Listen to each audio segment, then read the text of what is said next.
одна из проблем, собственно, развивалась здесь, в период блэкаута. Именно здесь, вот за этим синим, находится желтый генератор, который мы приобрели в Китае еще в 2014 году, и который злополучно год путешествовал по таможне, и до сегодняшнего дня он еще не растаможен.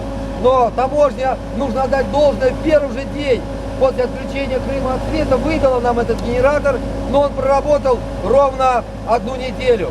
И потом там была головка, китайцы не слили воду, в общем, она лопнувшая была, и он вышел из строя. И вот именно сюда, по распоряжению губернатора Московской области, нам дали генератор 1 декабря. И замминистра МЧС господин Чуприян приехал, включил генератор нам. Но уже 2 декабря власти Крыма потребовали вернуть генератор. И я надеялся, что этого не произойдет. Но 6 декабря приехали представители Крымэнерго. И несмотря на то, что мы еще не смогли привезти из Москвы вот этот генератор, который вы сейчас видите, власти Крыма отобрали генератор. И мне пришлось...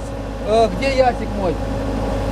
Ясик снял вот эту камеру видео и отправил его в Москву.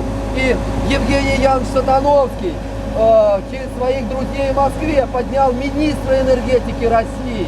И министр энергетики России занимался возвращением блудного генератора в воскресенье вечером. И в 22 часа генератор был возвращен сюда, в парк.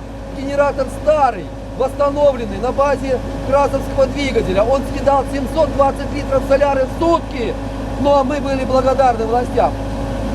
Ну а потом начались взаимные обвинения за то, что власти сказали, что никто ничего не забирал, что никто ничего не отнимал, что все было у парка. А также именно 1 декабря такой же желтый генератор вышел из строя в зоопарке «Сказка».